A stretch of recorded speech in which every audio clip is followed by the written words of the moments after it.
Welcome to our monthly mailbag, where I answer questions you submit about baseball history. Today's theme, submissions about team names. Today, on Rounders, a history of baseball in America.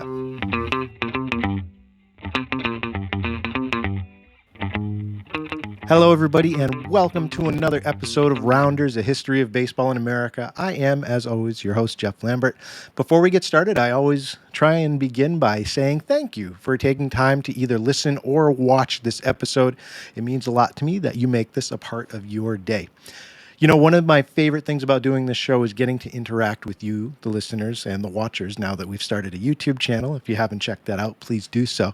I get a lot of feedback from you. You know, sometimes they're comments, sometimes they're questions. And the questions I get, usually I try and turn them into episodes and give credit back to the people who submit them. But sometimes I get questions that don't warrant a full episode to be able to answer. And I've got a bunch of these just sitting around, and I want to start doing something with these because you're asking them, and I'd like to give that feedback, you know, to be able to keep the conversation going. So I'm starting what's known as a monthly mailbag. And basically how this is going to work is I'm going to ask you once a month to submit questions that you'd like answered about baseball history. It can really be about any topic. I love doing the research, and I'm more than happy to cover them. So basically how it works is you can leave your feedback to me, and I'm going to collect them all into different themes and answer them on a month-to-month basis. So I love the feedback. Keep it coming. It means a lot.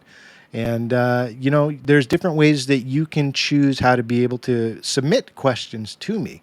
So you can choose to message me on social media. That's how most of you choose to do it. So I'm on Facebook, Instagram, and Twitter at Rounders Podcast. That's one word, Rounders Podcast. You can also choose to email me. I have an email address, rounderspodcast@gmail.com. You can choose to shoot me an email if you want to submit a question. And another really neat feature, if you want to hear your voice on the show for everybody else to be able to hear, you can submit a voicemail to me that I will play. I'll play you reading your question on the show in the future. And you can do that by just clicking in the show notes, whether if you're watching, it's in the description. If you're on the podcast, it's in whatever podcast app you're using, show notes. There's a link there that you can click and record a message right in your browser. You don't have to install anything. And I'll take that and I'll listen to it and I'll hopefully include it in a future episode. If you want the URL, it's really simple. It's actually the website with just a little extra. It's anchor.fm/rounders/message. That's it. So those are the ways that you can submit messages to me in the future. I would certainly love to be able to include you in future episodes. So today we're going to be talking about team names. I've received some questions related to naming conventions in the past or questions about team names that have popped up from previous episodes. So I've lumped those all together into today's episode. So without further ado, let's go ahead and get to it. All right, question number 1 comes from Jack. Jack sent me an email and he said, quote, "In your last episode about games outside MLB parks, you mentioned the Cleveland Indians used to be called the Naps. What's the story behind that name?" Well, first of all, Jack, thank you for submitting your question, and I'm glad that you enjoyed the last episode that we had on this topic. So yes, we did talk very briefly about the Cleveland Naps. We were talking, of course, about unusual games being held in neutral locations, and we had talked about the Cleveland Broncos playing a game outside of Ohio to be able to skirt Sunday law rules to be able to turn in a profit. And so even though they weren't called the Cleveland Broncos, I mentioned that they had been called the Cleveland Naps previously. So why? That you're right. That's a very odd name to be able to stick to a professional club. So I'm going to jump really deep into the history here, just to kind of give you a background as to how they came to that name. And it is quite interesting, honestly. So basically, just going back in Cleveland's professional baseball history, their first professional club started off in the 1890s, and the first name of that professional club was actually the Spiders, the Cleveland Spiders. And that was one of the names that made it to the final round of naming conventions when they were choosing what to replace the Cleveland Indians name with. They wanted to kind of go back to their roots, but of course it didn't win out. We're going to talk about that a little more in a bit. So the Cleveland Professional Baseball Club started off as the Spiders in the 1890s, and then you fast forward to 1901, and they adopted the name the Blues for the 1901 season. So they were known as the Cleveland Blues. But that only lasted one season. And in 1902, they ended up changing their name to the Cleveland Broncos. And that's where we talked about in the last episode what had occurred. Now, during that 1907 season, something really critical happened for the Cleveland Baseball Club. They acquired a player named Napoleon Lejoie. And I actually spoke to a former colleague of mine who's Canadian. They gave me the correct pronunciation, so I hope I'm hitting that correctly. But Napoleon Lejoie, he was acquired by Cleveland in a trade with the Philadelphia Athletics. Now, you might be asking, who's Napoleon Lejoie? Excuse me. His nickname was the Frenchman, if you haven't guessed by now. But Napoleon was one of the greatest players of the dead ball era. And when I talk about the dead ball era, I'm talking about roughly between 1900 to 1919, where we didn't have a lot of offense in professional baseball. And of course, this really came to an end as a result of Babe Ruth entering the league and really starting to make home runs more of a prevalent part of the offense, that you would see in baseball games. But during that about 20-year time, Napoleon Lejoie was one of the top offensive players in the league. So he actually had a very long career. He played for 20 years. He played from 1896 to 1916. So in 1902, he gets traded to the Cleveland Broncos, right? And right off the bat, this guy made a difference for the club. So coming into Cleveland, this is the type of guy that Cleveland was getting and why the fans were so excited. He had won the Triple Crown in 1901. He, by the end of his career, had won 5 batting titles in the American League from 1901 to 1904 and then again in 1910. He was the home run leader in the American League in 1901. He led the league in RBIs 3 times. This guy was, like I said, one of the top names. We know Ty Cobb. That's a common name. It was actually Napoleon and Ty Cobb who were constantly in this kind of rivalry to become the biggest name in offense during this era. And they actually had a legitimate rivalry between each other. They didn't like each other much. I think there was some professional respect, but they were definitely rivals in terms of who the big name was.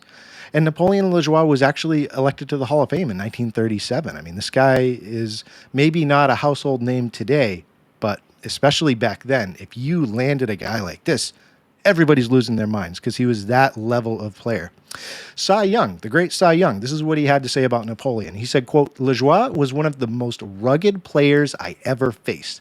He'd take your leg off with a line drive. He'd turn the third baseman around like a swinging door and powder the hand of the left fielder," end quote. So high praise there from the great Cy Young.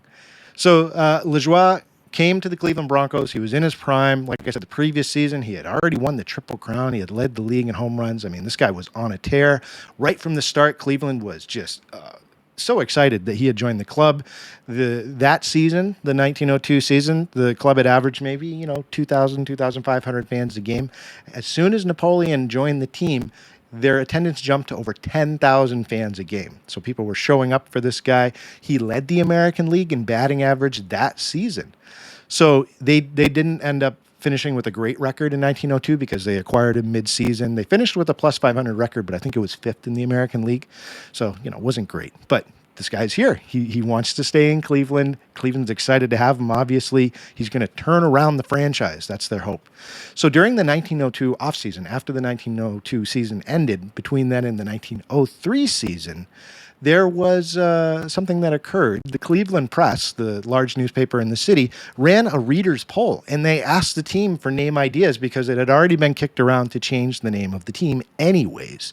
So the Napoleons, the idea for the team name, the Napoleons, came in first place.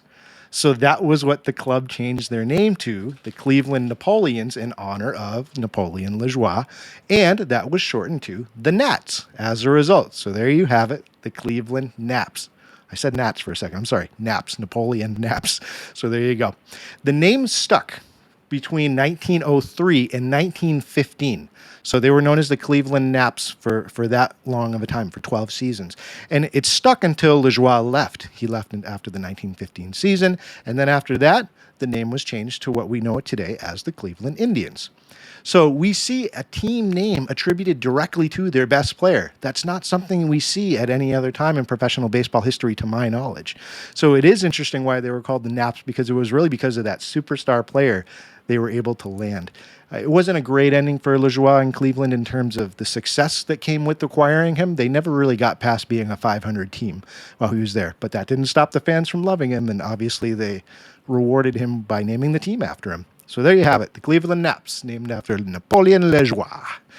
Boy, I'm wondering if I'm going to get some feedback from French-speaking fans who are like, oh, you're slaughtering that. But doing my best. So there you go. Question number 1. Again, thanks for submitting that question, Jack. Question number 2, and this ties in perfectly to question number 1, which is why I included it. Big Sean 87 on social media sent me the question, and this is what he had to say, quote, "The woke police finally convinced Cleveland to change its name. I think the Guardians is a horrible name. What do you think?" Well, you know, as a rule, I try and keep my modern political opinions out of the show, because I think as a historian, our job is to look at the information in front of us and try and keep anachronism at a minimum and try and look at what happened during the time period and just present the information. I obviously have feelings on that. Probably not something I'm going to jump into as part of the answer to this, but I do have some reasons why I think the Guardians is a good name change for Cleveland. And I'm going to go over that real quick just to help keep the lights on. We're going to take a quick break for the 7th inning stretch. See you in a moment.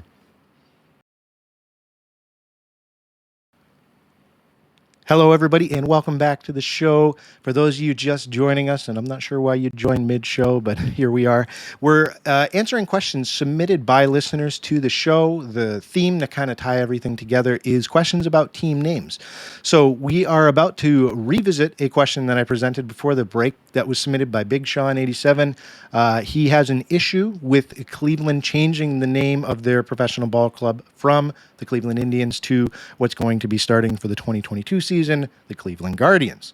Now, he's asking me how I feel about that. Let's get into it. So overall, if I had to summarize my feelings, I guess, in a short thesis before I jump into why I think it's a good name, I think that it's a good change. And the reason I think it's a good change, before I get into that, I think we have to recognize that team name changes, especially in baseball history, but not limited to baseball history. There have been name changes throughout our history of this professional baseball existence, and it's been to geographical reasons, it's been for cultural reasons, and yes, it's been for political reasons. The Indians wouldn't be the first name change that we've seen. There have been other teams in professional sports that have changed their name well before this moment that was brought on due to political-based pressure to see some equity line back up. Let me give you some examples. In 1873, there was a team called the Philadelphia Whites that existed for 2 years. Historians debate whether they were called the Whites because of the players that played on the team, or whether it had something else to do with the geographic location or the local culture. But that only lasted 2 years, and due to pressure from the local population, that was changed. So there's one example. In 1930, the Negro Leagues had a team that was run by not completely by a group of white owners, but partially owned by a group of white owners, who named the team the Zulu Cannibal Giants in the Negro Leagues. And that lasted for 8 years, I believe, and then it was changed in 1930 due to pressure actually from the local African-American population because of the obviously derogatory nature of the name that we see.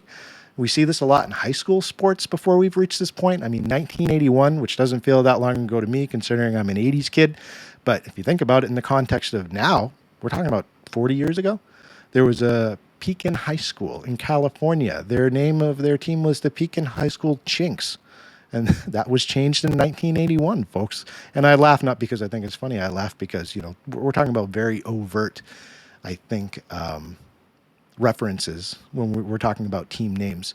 A more recent example, we had the Wahpeton High School Wops, who changed their name in the 1990s due to backlash from local Italian-American population. If you're not familiar with the term WAP, that was a derogatory name given to Italians without papers. Well, it wasn't just Italians, but it was synonymous with the Italian population.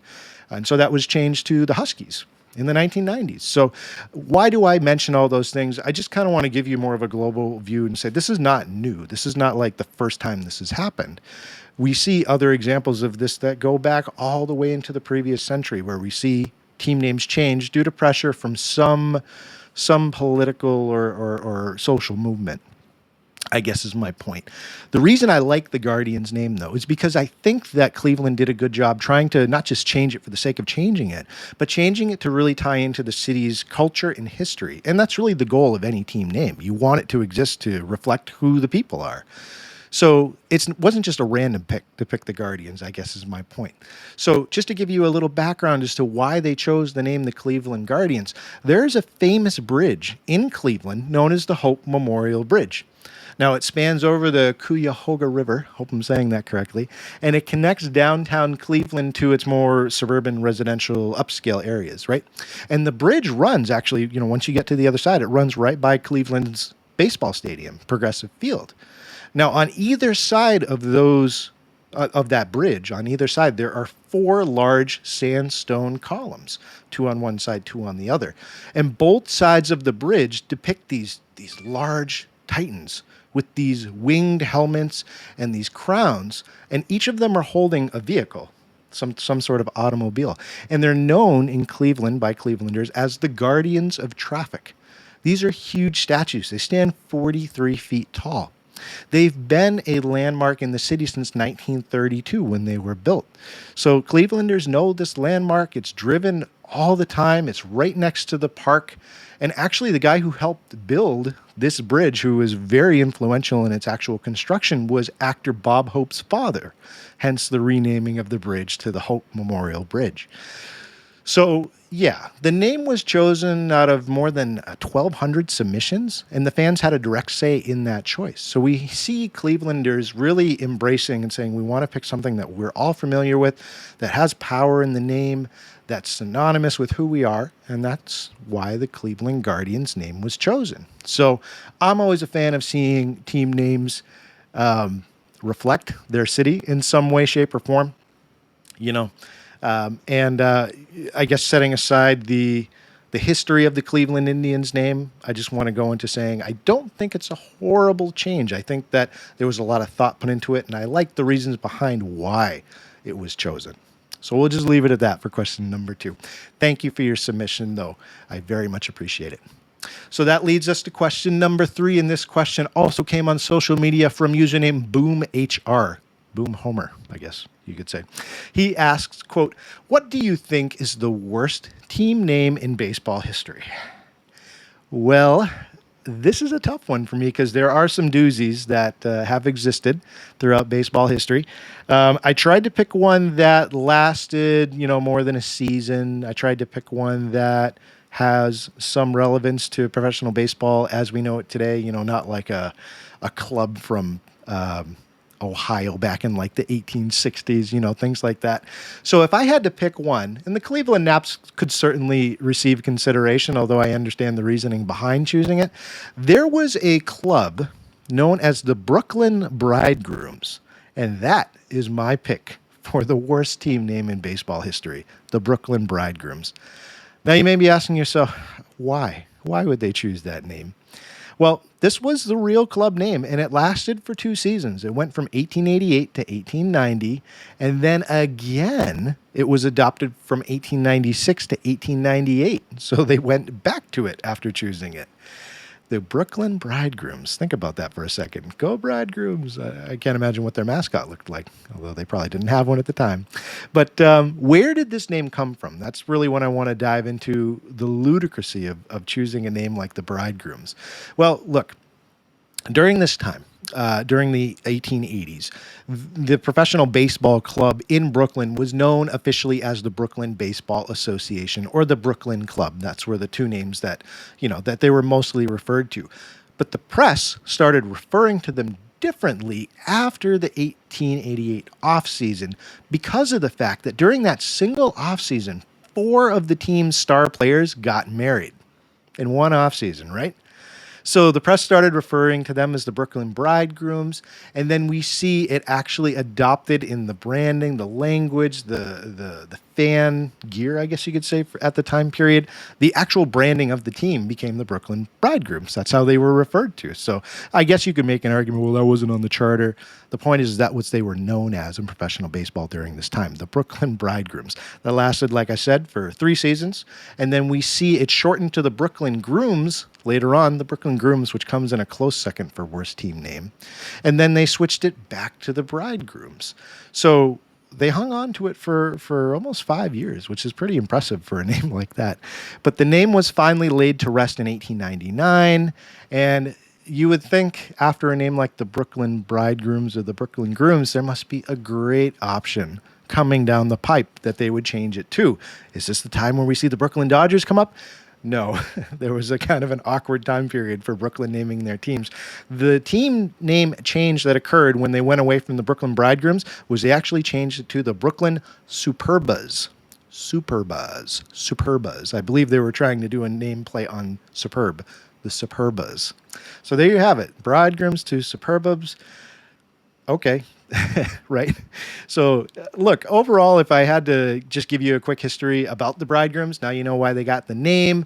They were a pretty good squad. They won 2 pennants under this name. They won the pennant in 1889 and 1890, and they won one. They switched associations, actually. They switched league. They won 1 pennant as a part of the American Association, and then they moved to the National League, and they won a pennant in the National League as well. And they're only one of 2 teams to win back-to-back pennants in different major leagues.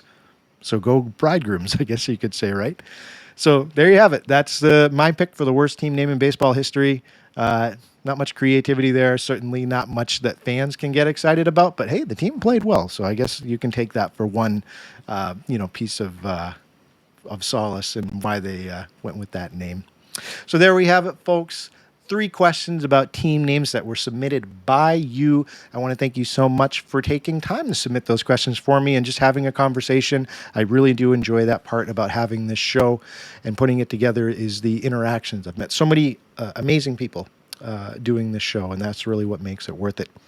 If you would like to support me financially as I'm trying to grow this podcast, which I am trying to do, little steps here and there. Consistency is most important because I do love doing this.